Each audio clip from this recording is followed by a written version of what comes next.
মুহূর্তে ব্রেকিং নিউজের দিকে আমাদের নজর থাকছে। বাংলায় ফের তৃণমূল কংগ্রেস ঘনিষ্ঠের বাড়িতে টাকার পাহাড়, তাল তাল সোনার গয়নার হদিশ। আপনাদের খেয়াল থাকবে, প্রাক্তন শিক্ষামন্ত্রী পার্থ চট্টোপাধ্যায়ের বান্ধবী অর্পিতা টালিগঞ্জ ও বেলঘড়িয়ার ফ্ল্যাট থেকে প্রায় 52 কোটি টাকা গয়না বাজেয়াপ্ত করেছিলেন এনফোর্সমেন্ট ডিরেক্টরেট। আর অন্যদিকে বীরভূমের মোহাম্মদ বাজারে তৃণমূল ঘনিষ্ঠ ব্যবসায়ীর বাড়িতে পুলিশি তল্লাশিতে প্রায় 51 কোটি টাকা সোনা বাজেয়াপ্ত। দুটো উইন্ডো এই মুহূর্তে আপনাদের সামনে আমরা দুদিকে দুটো ছবি দেখাচ্ছি। একটা মিনার মণ্ডলের সম্পদের পরিমাণ যেটা উদ্ধার হয়েছে 28 কোটি 50 লক্ষ টাকা ক্যাশ এবং তার সঙ্গে 15 কেজি সোনার গয়না। অন্যদিকে অপার সম্পত্তি। দেখুন, তৃণমূল ঘনিষ্ঠের বাড়িতে আবারও সেই তাল তাল সোনা আর টাকা উদ্ধার হচ্ছে। সুমন আমার সহকর্মী রয়েছেন আমার সঙ্গে, আমি সরাসরি চলে যাবো সুমনের কাছে। সুমন, এ তো শেষই হচ্ছে না, কোথাও তাল তাল সোনা, সোনার পাহাড়, টাকার পাহাড়। দেখো সম্প্রতি যেদিন এই অপার বাড়ি থেকে অর্থাৎ টালিগঞ্জের ফ্ল্যাট থেকে টাকা উদ্ধার হয়েছিল, সেদিন রাত জাগতে হয়েছিল আমাদের। সারা রাত গণনা চলেছিল, সকালবেলা ট্রাঙ্কের পর ট্রাঙ্ক এই টাকা বেরিয়েছিল। এই টুলু মণ্ডলের ঘনিষ্ঠের বাড়িতেও কিন্তু একই ছবি, 52 কোটির সঙ্গে 51 কোটির লড়াই, টাকার সঙ্গে টাকার লড়াই, সোনার সঙ্গে সোনার লড়াই, ট্রাঙ্কের সঙ্গে ট্রাঙ্কের লড়াই। স্বাভাবিকভাবেই দেখা যাচ্ছে যে তৃণমূল আমলে যারা ফুলে ফেপে উঠেছেন, সেটা শিক্ষক নিয়োগ দুর্নীতির মাধ্যমে অপাই হোক কিংবা বালি পাথর ইত্যাদির মাধ্যমে টুলু মণ্ডলই হোক, অঙ্কটা বদলায়নি, অঙ্কটা ক্রমশ বাড়ছে। 50 কোটির স্ল্যাব এরা পার করে ফেলেছেন এই দুজন। সোনা, টাকা আর কি যে জমে আছে তা নিয়ে কিন্তু একাধিক আলোচনা হতে পারে। তবে দুটো ছবি বাঙালি চোখ বড় বড় করে দেখছে। এত টাকা, এত সোনা, যেখানে রেল লাইনের পাশে ফুটপাতবাসীরা খেতে পান না, সেখানে এত টাকা, এত সোনা, এই ছবি বাঙালিকে দেখতে হচ্ছে। ধন্যবাদ সুমন।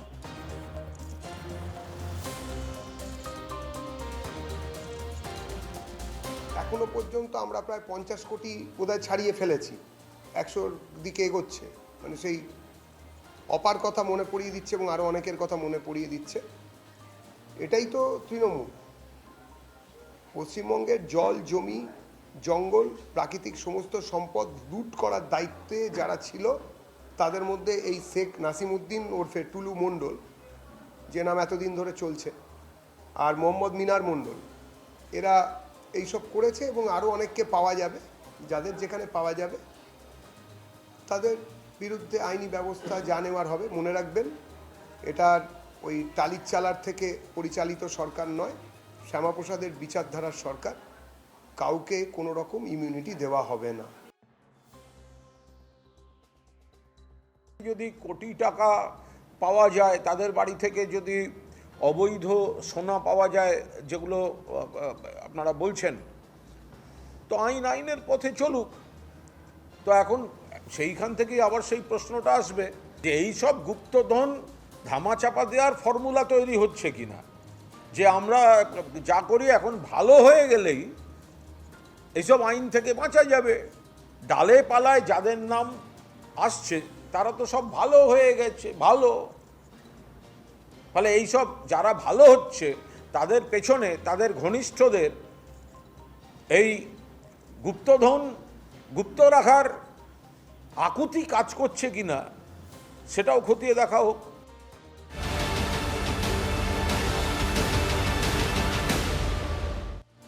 মিনার মণ্ডলের বাড়ি থেকে 28.5 কোটি টাকা আর 15 কেজি সোনা উদ্ধার হয়েছে। তাকে পুলিশ গতকাল গ্রেপ্তার করেছে, আপনাদেরকে দেখিয়েছিলাম। আজকে সকাল থেকে তারই যে শালক, সেই টুলু মণ্ডলের বাড়িতে পুলিশের হানা। এখনো পর্যন্ত যা খবর, তাতে এখনো পুলিশ সেখানে তদন্ত করছে।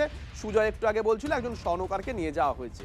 এরা তো আত্মীয়, কিন্তু চক্রটা কিভাবে চলতো তন্ময়, মানে কে কাকে নিয়ে এসেছে, কার হাত ধরে কে এসেছে, এদের মাথায় কে ছিল, এরা কি মিডলম্যান, একাধিক প্রশ্ন। দেখো, এই পুরো মন্ডল চক্র, মানে লুটের মন্ডল চক্র। আর এই মন্ডলে মাস্তুতো ভাইয়ের মতো বিষয়টা কিরকম না, এখানে তুমি দেখো মিনার মন্ডল, সেখান থেকে পুলিশ গিয়ে পৌঁছালো টুলু মন্ডলের ঘরে। আর টুলু মন্ডল, তার মাথায় হাত ছিল কার, যেটা পুলিশ সূত্র বা সেখানকার বিরোধী যারা রাজনৈতিক দল রয়েছে তারা বারবার বলছেন, অনুব্রত মন্ডল, মানে কেষ্ট মন্ডলী। অর্থাৎ মন্ডল একটা মন্ডল চক্র এই মন্ডলটাকে, মানে যেখানে পাথরের মন্ডল রয়েছে, সেটাকে লুটে পুটে খেয়েছে। এই যে মিনার মন্ডল, যার সূত্র ধরে মানে যার শ্যালক হচ্ছে টুলু মণ্ডল, বেতাজ বাদশাহ পাথর খাদানের মানে অধীশ্বর বলা চলে গোটা বীরভূম জেলার। 2000 সাল নাগাদ যেটা জানা যাচ্ছে এই পাথর খাদানে কাজ করতেন, মানে একদম লেবারের কাজ যাকে বলে সেই কাজ করতেন, এবং পাশাপাশি সেখানে 3-4 পর্যন্ত টিউশন পড়াতেন দেউচার পাশে, দেউচা বাজারের পাশে যে সোৎসাল রয়েছে তার পৈতৃক বাড়ির ওখানে। তারপরে কিন্তু ধীরে ধীরে এই যারা পাথর কেনেন, অর্থাৎ কেউ বাড়ি করছেন, কেউ কালভার্ট তৈরি করছেন, কেউ ব্রিজ তৈরি করছেন, কেউ অন্য কোনো প্রমোটার, তাদেরকে বলে পাথর গাড়ি করে তুলে নিয়ে যেতেন, দিতেন, কিছু টাকা সেখান থেকে ইনকাম করতেন। ফলে একদম গোড়া থেকে ব্যবসাটা জানতে শুরু করেন। তারপর 2009-10 সাল নাগাদ লরি ভাড়া করেন, ট্রাক ভাড়া করেন, সেই ট্রাক ভাড়া নিয়ে পাথর দেওয়া নেওয়ার ব্যবসা শুরু করেন। 2012-14 সাল নাগাদ আস্তে আস্তে আস্তে আস্তে তৃণমূলের ছত্রছায়ায় এসে অনুব্রত মণ্ডলের ঘনিষ্ঠ হন 2014-15-তে। আচ্ছা। এবং 2016 সাল নাগাদ এই অনুব্রত মণ্ডলের হাত ধরেই কিন্তু একেবারে বলা চলে পাথরের খাদানে তার ঢুকে পড়া। সেই সময় কমল খান, হাজি সাহেব এরাই ছিল মূলত দেউচা, পাঁচামি, নলাটি, রামপুরহাট এই দিকের পাথর খাদানগুলোর মালিক। সেখান থেকে ধীরে ধীরে পুরো ক্ষমতাটা চলে আসে এই টুলু মণ্ডলের হাতে। অবশ্যই তার মাথার উপর সেই রাজনৈতিক হাত, এবং পুলিশের একটা বড় অংশ একদম মাথা থেকে নিচ পর্যন্ত, প্রশাসনের একটা বড় অংশ, সেখানে IPS IASদেরও নাম উঠে আসে, তারা কিন্তু যুক্ত ছিল এই মণ্ডল চক্রের সঙ্গে। আজকে যে এক ব্যক্তি যিনি অভিযোগটা করেছিলেন, পেট্রোল পাম্পের মালিক, মানে টুলুর যে সাম্রাজ্য তার পাশে, তিনি বলছেন প্রত্যেকটা থানায় নাকি মাসে 1 কোটি টাকা করে যেত। এটা যেত নয়, এখানে টাকাটা ভাগাভাগি হতো, ভাগাভাগি হয়ে টাকা কলকাতা চলে যেত, এমনটাই কিন্তু ইডির কাছে বা CBIর কাছে তথ্য রয়েছে। ফলে বলা চলে যে নবরত্নের মধ্যে তারা সভা সাজিয়েছিল, অর্থাৎ কোথাও রাজনৈতিক ছত্রছায়া, যেটা অভিযোগ অনুব্রত মণ্ডল তিনি ঠিক করে দিয়েছিলেন যে তার সেনাপতি হচ্ছেন এই টুলু মণ্ডল, আর টুলু মণ্ডল তার সেনাপতিদের সাজিয়েছিল প্রায় নবরত্ন সভার মতো, কমল খান, হাজি সাহেব, লিয়াকত, বরকত, হুমায়ুন শেখ, পুলিশের আলী, বুবাই সরকার, দেবব্রত মণ্ডল, প্রাক্তন জেলা পরিষদের কর্মাধ্যক্ষ আলী খান, এই নামগুলো কিন্তু ইডি CBI সূত্রে আমরা পাচ্ছি যে এদের উপরও নজরদারি রয়েছে। কারণ কোটি কোটি কোটি টাকার নগদ রয়েছে, কোথায় লুকিয়ে রয়েছে সেই টাকার খোঁজই কিন্তু করছেন গোয়েন্দা বা পুলিশ বা তদন্তকারীরা। বেশ, নজর থাকবে, আমাদের নজর থাকবে। পাথর শ্রমিক, সেখান থেকে মাত্র কয়েক বছরের মধ্যে পাথর মাফিয়া, এই রকেট গতিতে উত্থান, তার পিছনে কারণটা ঠিক কি? পাচারে কি, অর্থাৎ পাচারের পথে কি রকেট গতিতে উত্থান টুলু মণ্ডলের? 2000 সালের আগে পাথর ভাঙার ক্রাশারের দিন মজুরির কাজ করতো এই টুলু। 2010 সালে লরি কিনে ফেলে টুলু মণ্ডল, একে একে কয়েকশো লরির মালিক হয় এই টুলু মণ্ডল। অভিযোগ, অনুব্রত মণ্ডলকে কবজা করেই জাঁকিয়ে বসে পাথর ব্যবসায়। ধীরে ধীরে দুর্নীতির পাথর সম্রাট হয়ে যায় এই টুলু মণ্ডল। কেষ্টর বদান্যতায় পাথর খাদানের টোল গেটের কর্তৃত্ব পায় এই টুলু মণ্ডল। অভিযোগ, লরি প্রতি 8 থেকে 10 হাজার টাকা শুল্ক ঢুকতো এই টুলুর পকেটে। জাল চালান তৈরি করে কোটি কোটি টাকার মালিক হয় এই টুলু মণ্ডল বলে সূত্রের খবর। যাও, ঠিক আছে।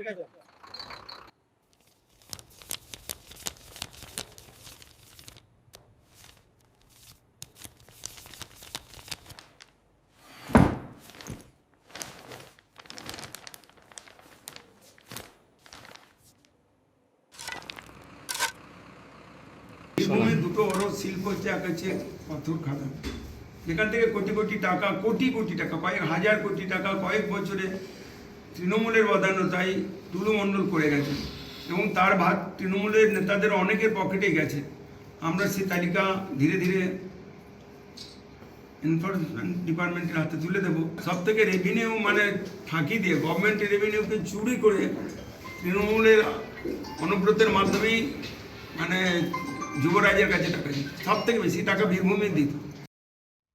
দেখুন, মিনারকে তো পুলিশ গ্রেপ্তার করেছে, আর মিনার গ্রেপ্তার হতেই তার শালক টুলু মণ্ডল এই মুহূর্তে বেপাত্তা, বোধহয় কোথাও গা ঢাকা দিয়ে আছেন। কিন্তু তার সাম্রাজ্য, সেই সাম্রাজ্যে আমরা পৌঁছে গেছিলাম, আপনাদেরকে ছবি দেখাবো।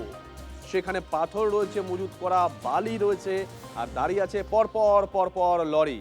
ছবিটা একবার দেখুন, একেবারে ড্রোন শট, টপ শট। এইটাই হচ্ছে দেউচার মোহাম্মদ বাজারে টুলু মণ্ডলের ডেরা, যেখানে আজকে পুলিশ রেড করেছে। টুলু মণ্ডলের একটা স্টক ইয়ার্ড, এই স্টক ইয়ার্ডের ছবিটা আমার সহকর্মী অরিত বাসু দেখাবে, যে এখানে বিভিন্ন জায়গায় প্রচুর ডাম্পার এবং ট্রাক দাঁড়িয়ে রয়েছে, প্রচুর স্টোন চিপস এবং বালির পাথর রয়েছে। কেন রয়েছে? স্থানীয় সূত্রে জানা যাচ্ছে যে এখানে টুলু মণ্ডল তার অবৈধ খাদান থেকে যে পাথর এবং বালি আসতো সেগুলিকে তুলে এখানে স্টক করে রেখেছিলেন। একই সঙ্গে পথসাথী প্রকল্পের তৃণমূল সরকারের আমলে যে পথসাথী প্রকল্প ছিল সেই প্রকল্পের জন্য যে পাথর বরাদ্দ করা হয়েছিল সেই পাথরও এখানে রাখা রয়েছে, অর্থাৎ রাস্তা হয়নি কিন্তু পাথর এখানে মজুদ রয়েছে, যার লাভের টাকা পকেটে গিয়েছে টুলু মণ্ডলের। শুধু তাই নয়, যেটা টুলু মণ্ডলের মূল ব্যবসা ছিল অর্থাৎ ডিসিআর জাল করে পাথর খাদান থেকে পাথর তোলা, সেই ডিসিআর ছাপানো হতো, যেখানে নীল বাড়িতে ভেতরেই ছিল সেই ছাপাখানা যেখানে ডিসিআর ছাপানো হতো। টুলু মণ্ডলের নিয়ন্ত্রিত যে 9টি টোলগেট, সেই টোলগেটে পাঠিয়ে দেওয়া হতো সেই নকল ডিসিআর, এবং শুধু তাই নয়, সরকারি যে শিলমোহর সেটাও জাল করা হচ্ছিল। টন প্রতি যে রাজস্ব সরকারের পাওয়ার কথা ছিল সেই টাকাটা সম্পূর্ণভাবেই নিজের পকেটে যেত বা নিজের পকেটে পড়তেন টুলু মণ্ডল। টুলু মণ্ডলের মাথায় অনুব্রত মণ্ডলের হাত ছিল, সেই কারণে পুলিশ তাকে ছুঁয়ে দেখতো না। কিন্তু পালা বদলের পর, সরকার বদলের পর এই ছবি অ্যাকশন মোডে পুলিশ দেখা যাচ্ছে সমস্ত বেআইনি কারবার ভেঙে গুড়িয়ে দেওয়া হচ্ছে, এবং যেখানে যেখানে এই টুলু মণ্ডলের বেআইনি কারবার রয়েছে প্রত্যেকটি জায়গা, তার প্রত্যেকটি প্রাসাদোপম বাড়ি, সব জায়গায় নজর রয়েছে পুলিশের, তল্লাশি চালানো হচ্ছে, উদ্ধার হচ্ছে নথি এবং কোটি কোটি টাকাও। ক্যামেরা অরিত বসুর সঙ্গে সুজয় পাল, TV9 বাংলা, বীরভূম, মোহাম্মদ বাজার। এবার কি গৌরহাট বসিরহাট সীমান্তে পাচার চক্রে টুলু মণ্ডলের যোগ পাওয়া যাচ্ছে? কেন বলছে এই কথা? কারণ বীরভূমের টুলু মণ্ডলের আত্মীয় বসিরহাটের পাচার চক্রের সঙ্গে জড়িত আব্দুল বারিক বিশ্বাস। এই আব্দুল বারিক বিশ্বাস সম্পর্কে টুলু মণ্ডলের বেয়াই আব্দুল বারিক বিশ্বাসের ছেলে তৌসিফ বিশ্বাসের সঙ্গে বিয়ে হয়েছে টুলু মণ্ডলের মেয়ে। পাচার চক্রের সঙ্গে জড়িত বারিক বালুর ঘনিষ্ঠ, আবার একাধিকবার গ্রেফতার ইডি সিবিআই স্ক্যানারে দাপুটে এই নেতা। বসিরহাট সহ একাধিক জায়গায় নামে বেনামে বিপুল পরিমাণের সম্পত্তি রয়েছে, এমনকি দুবাইতেও এই আব্দুল বারিক বিশ্বাসের সম্পত্তির হদিশ মিলেছে। টাকার সঙ্গে গরু পাচারের যোগ রয়েছে কিনা খতিয়ে দেখছে তদন্তকারীরা।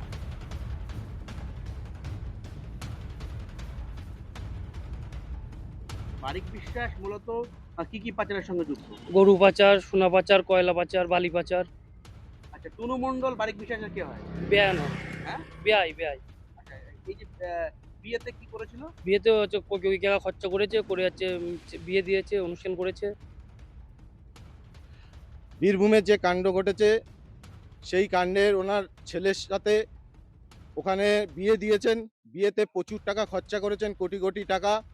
টুনু মণ্ডলের ছেলের সাথে ওনার মেয়ের বিয়ে হয়, সেখানে তৃণমূলের সবাই নেতা মন্ত্রী ওই বিয়েতে ইনভাইট ছিল, তারাও গিয়েছিলেন। এটা দুর্নীতির, টোটালটাই দুর্নীতির সঙ্গে যুক্ত, টাকা দিয়েই করা। এই যে বীরভূমে যে টাকা উদ্ধার হয়েছে, সোনা উদ্ধার হয়েছে, এর সঙ্গে কি আব্দুল বারিক বিশ্বাসের যোগ থাকতে পারে? আব্দুল বারিক বিশ্বাসের 100% তার সঙ্গে জড়িত। সব চোরে চোরে মাসুদ ভাই, এগুলো সবাই জানতো, আমরাও জানতাম, কেউ হাত দেয়নি, সব নেতারা সুবিধা নিয়েছে। আমাদের সরকার এসছে, সমস্ত দুর্নীতি চোরাচালান সব কিছুর হিসাব হবে, তদন্ত হবে, সবাই শুরু হয়েছে। অনেক বড় বড় রাঘব বোয়াল এখনো আছে জলের মধ্যে ঘাই মারছে, সবকে ধরা। একদিকে পুলিশি তল্লাশি চলছে, অপরদিকে এই টুলু মণ্ডলের যারা কর্মী রয়েছেন তারা গাড়ি ভর্তি করে কাগজ বার করে দেন, মানে পাচার করার চেষ্টা করছে। এখানেই প্রশ্ন উঠছে যে নথি পাচারের চেষ্টা হচ্ছে বাগান বাড়ি থেকে গাড়ি ভর্তি যে সমস্ত কাগজ, গাড়ি ভর্তি কাগজ বের করা হচ্ছে, কেন নিয়ে যাওয়া হচ্ছিল সেগুলো, কোথায় পাচার করা হচ্ছিল। টুলু মণ্ডলের কর্মীদের পুলিশ আটকেছে। নথি লোপাট করার ছক ছিল কি তাহলে পাথর মাফিয়ার কর্মীদের? এই প্রশ্নটাই উঠে আসছে। হিমাদ্রি আমার সহকর্মী রয়েছেন আমার সঙ্গে। হিমাদ্রি, এই যে গাড়ি ভর্তি নথিপত্র, কি রয়েছে সেই নথিপত্রতে, কেন সেগুলো পাচার করার চেষ্টা করা হচ্ছিল, এখনো পর্যন্ত কি আপডেট রয়েছে হিমাদ্রি? দেখো, একেবারেই পুলিশ কিন্তু সেটারই খোঁজ করার চেষ্টা করছে যে গাড়ি ভর্তি করে নথিপত্র কেন বের করা হচ্ছিল। বীরভূমের সিউড়িতে এই যে টুলু মণ্ডলের যে বাগান বাড়ি, সেখান থেকে কিন্তু একটি বোলেরো গাড়িতে করে বস্তাবন্দি করে একেবারে গাড়ি ভর্তি করে সেখান থেকে বিভিন্ন কাগজপত্র নিয়ে যাওয়া হচ্ছিল অন্যত্র। ঠিক সেই সময় সিউড়ি থানার পুলিশ কিন্তু সেখানে যায় এবং সেই গাড়িটিকে বাজেয়াপ্ত করে এবং সেই কাগজপত্রগুলোকে নিয়ে আসে। খতিয়ে দেখা হচ্ছে পুলিশের পক্ষ থেকে, যখন টুলু মণ্ডলের একাধিক জায়গায় হানা হচ্ছে, এই যেমন এই আমি যেখানে রয়েছি বীরভূমের সিউড়িতে তার যে বাসভবন সেখানে একদিকে হানা হচ্ছে, তার যে পার্কিং লট রয়েছে মোহাম্মদ বাজার, পাশাপাশি সোৎসালে যে বাড়ি রয়েছে, এই সমস্ত জায়গায় যখন পুলিশের পক্ষ থেকে তদন্ত করা হচ্ছে, পুলিশের পক্ষ থেকে খতিয়ে দেখা হচ্ছে বিভিন্ন কাগজপত্র, ঠিক সেই সময় টুলু মণ্ডলের যে কর্মীরা রয়েছেন তারা কেন নথিপত্র নিয়ে গাড়ি ভর্তি করে সেখান থেকে পালিয়ে যাচ্ছিলেন সেই প্রশ্নও কিন্তু উঠছে এবং সেই প্রশ্নের একেবারে আমাদের তদন্তই নজর কিন্তু থাকবে সেদিকে। আপাতত তোমাকে ধন্যবাদ হিমাদ্রি। এই বাড়িতে টুলু মণ্ডলকে আসতে দেখেছো কোনোদিন, মালিককে? না, আমি সেরকম ভাবে এসেছে এবারে মানে আমাদের সঙ্গে তো এই নয়। দেখেছো তো, গাড়ি ঢুকেছে দেখেছে, নেমেছো তো? এই কাগজগুলো ওখান থেকে বেরোচ্ছিল তো? এই কাগজগুলো ওখান থেকে বেরোচ্ছে। কোথায় যাচ্ছিল গাড়ির কাগজগুলো? ওগুলো বলতে পারবো না। বলতে পারো না। কোথায় যাচ্ছিল জানি না, আমাকে বললে একটু চাপান দে, চাপ খালি করে দিবি। ওই বাগান বাড়িতে কি এখন এরকম কাগজ আছে? কে জানা, আপনারা যেয়ে দেখতে পারেন। এই মোহাম্মদ বাজারে দেউচা অনুব্রত ঘনিষ্ঠ মিনার মণ্ডলের বাড়িতে এমন তাল সোনা, বান্ডিল নোট উদ্ধার হয়েছে। টুলু মণ্ডল সে ফেরার রয়েছে এবং সেই নিয়ে একটু আগেই বীরভূমের পুলিশ সুপার তিনি সাংবাদিকদের মুখোমুখি হয়েছিলেন। তিনি ঠিক কি বলেছেন শোনাই একবার আপনাদের। নমস্কার। বীরভূম জেলায় যে মোহাম্মদ বাজার থানা এরিয়ায় যে বীরভূম জেলা পুলিশের সার্চ অ্যান্ড সিজার অপারেশন হয়েছিল, সেই অপারেশনে প্রায় 28.5 কোটি ক্যাশ টাকা অ্যান্ড 15 কিলো গোল্ড পাওয়া গেছিল। মোট ভ্যালু সব কিছু মিলিয়ে প্রায় 50 কোটি। সে কেসে আমরা একজন যার নাম মোহাম্মদ মিনার মণ্ডল, উনি রিলেশনে মোহাম্মদ নজিবুদ্দিন আলিয়াস টুলু মণ্ডলের ব্রাদার ইনলা বা জিজা, ওনাকে অ্যারেস্ট করা হয়েছিল, আজকে আদালতে তোলা হয়েছিল। মাননীয় কোর্ট আমাদেরকে 8 দিনের পিসি দিয়েছে অ্যান্ড ফার্দার ইনভেস্টিগেশন চলছে। আমরা অর্গানাইজ ক্রাইমে কেস করেছি। Thank you.